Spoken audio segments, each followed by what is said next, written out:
Bien, seguimos ahora. Vamos a construir una tabla de recuento, pero estos son los datos que tenemos. Imaginemos que son los pesos en kilos de 20 alumnos de la ESO. Tenemos 20 alumnos de la ESO y estos son el peso en kilogramos de cada uno de ellos. Tenemos 20 datos y vemos que ahora estos datos vemos que tienen decimales. Es decir, tenemos datos, tenemos una variable que es el peso, que es una variable continua, no es discreta. Ya que, por ejemplo, entre 38 y 39 kilos, puedo tomar aquí entre ellos infinitos valores. Puedo tener muchísimos, todos los gramos, valores con decimales, todos los gramos ahí, de 0 a 100 gramos. Perdón, a 1000 gramos, hasta que llegue al otro kilo. Entonces, para esto, no sería práctico hacer una tabla de recuento como la hemos visto para el caso de las variables discretas. Es decir, poniendo el menor valor, que en este caso aquí vemos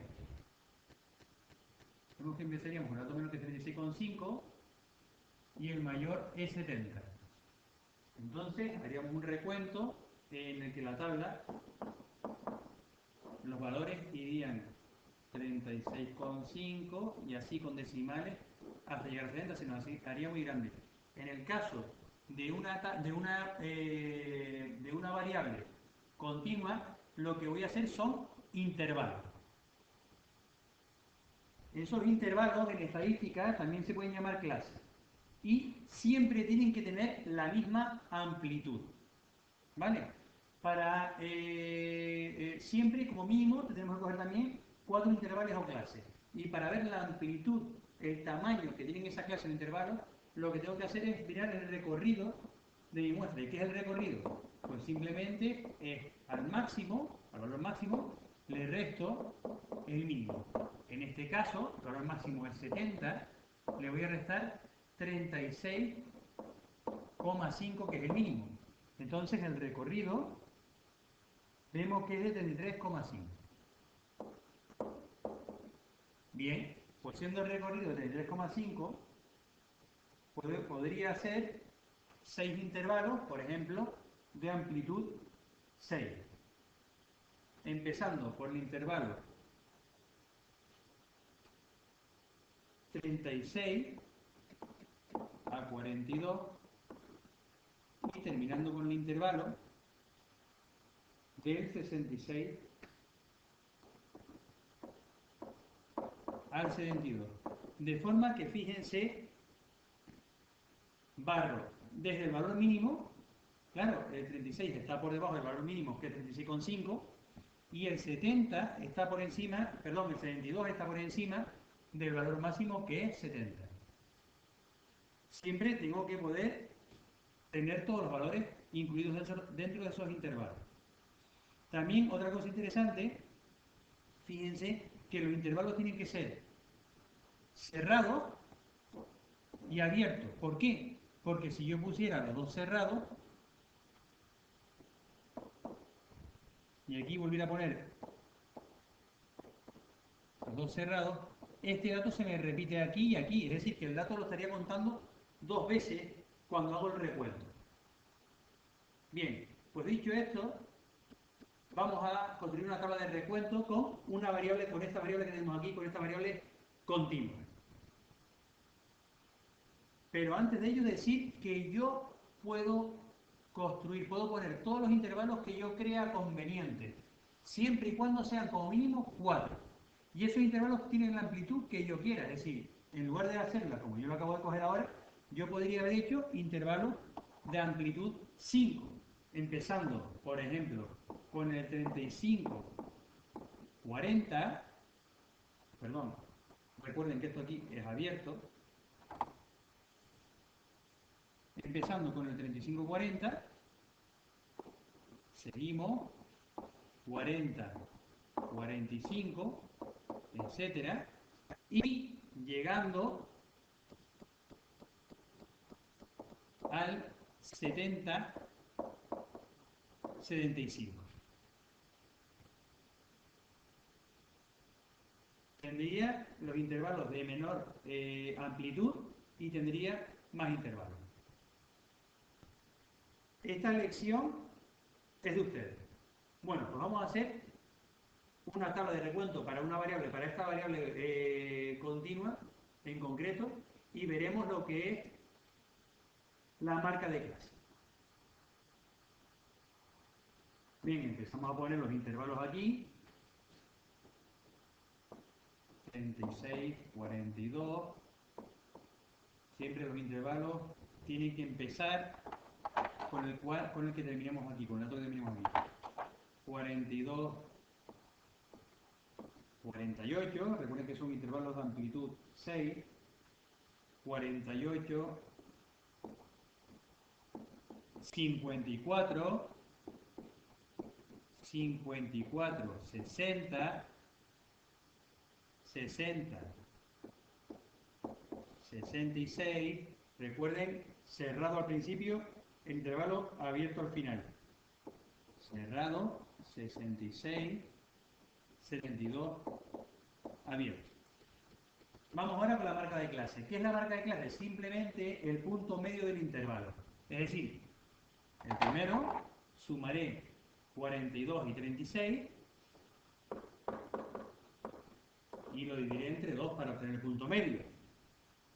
Y eso me da que la marca de clase es 39. Continuamos, que es justo el punto medio del intervalo o de esa clase. El siguiente, 42 más 48, entre 2, me da 45. El siguiente me da, 51. ¿Vale?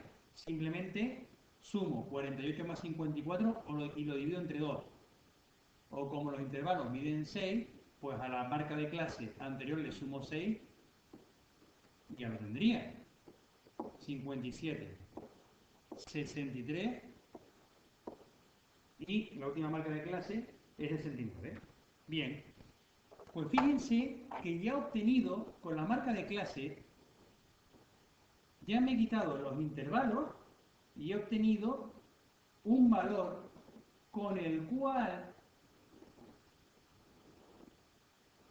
más adelante podré hallar mis magnitudes estadísticas. Bueno, pero no adelantemos acontecimientos. Empiezo a hacer mi recuento y bueno, vamos a ver la cantidad de veces que aparecen valores entre 36 y 42, incluyendo el 36, pero no podemos incluir en el primer intervalo el 42. ¿Vale? Y empezamos a contar y veremos que hay 4 datos. Ahora, datos comprendidos entre 42 y 48. Ahora sí incluimos el 42, pero tenemos que dejar fuera el 48 porque no está incluido. Porque no está incluido. Bien. Y contamos y veremos que aparecen 4 datos también. Bien. Entre 48 y 54, empezamos a contar aquí, el 48 lo incluimos, el 54 no podemos incluirlo, y me aparecen 5 pesos. Continúo del 54 al 60, incluyendo el 54, no contando el 60, tengo 2 pesos. Del 60 al 66, incluyendo el 60, pero no incluyendo el 66, porque fíjense que esto es un paréntesis, luego está abierto, tendré 3 datos. Y por último, del 66 al 72, tengo 2. Es decir, 66 al 72, me incluiría este, continúo, este, y vemos que ya no tengo ninguno más. ¿Bien? 2 datos. Bien, si yo tenía 20 alumnos, si yo sumo ahora las frecuencias absolutas, veo 4 más 4, 8, más 2, 10, más 5, 15, y 3 más 2, 10. Vemos que me suma 20. Efectivamente, está bien. Ahora voy a hacer las frecuencias absolutas acumuladas. Primera 4, segunda 4 más 4, 8, f sub 3, 4 más 4 más 5, lo vemos aquí, serían 13, 13 más 2, 15, 15 más 3, 18, 18 más 2, 20. Claro, la última frecuencia absoluta acumulada tiene que coincidir con el tamaño de la muestra. Bien, ahora frecuencias relativas, recuerden que simplemente la frecuencia absoluta correspondiente, es decir, h sub 1, la frecuencia relativa sub 1 es igual a f sub 1 partido por el tamaño de la muestra, que es 20. Es decir, 4 entre 20 es igual a un quinto, que es 0,2. Ponemos aquí. Ahora, 4, otra vez lo mismo, h sub 2 sería 4 entre 20, también es 0,2. Ahora tenemos que sería 5, h sub 3 sería 5 entre 20, que es 0,25. Ahora tendríamos 2 entre 20, que es 0,1, 3 entre 20,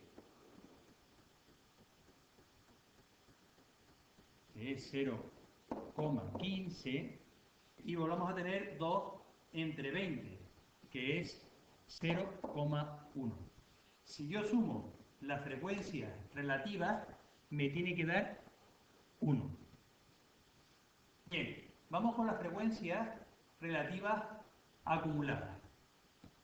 Sería 0,2 la primera, ahora sumo esta y esta, me daría 0,4, esta y esta, me daría 0,65, también puedo irla sumando así, recuerden, 0,65 más 0,1 sería 0,75, más 0,15 serían 0,9, y 0,9 más 0,1 me tiene que dar 1. Efectivamente, recuerden que la última frecuencia relativa acumulada tiene que ser igual a la unidad. Y ahora el porcentaje, pues simplemente multiplicaré la frecuencia relativa por 100, dándome 20%, el 20%, el 25%, el 10%, el 15% y el 10%. De manera que si sumo los porcentajes, me tiene que dar el 100% de los datos.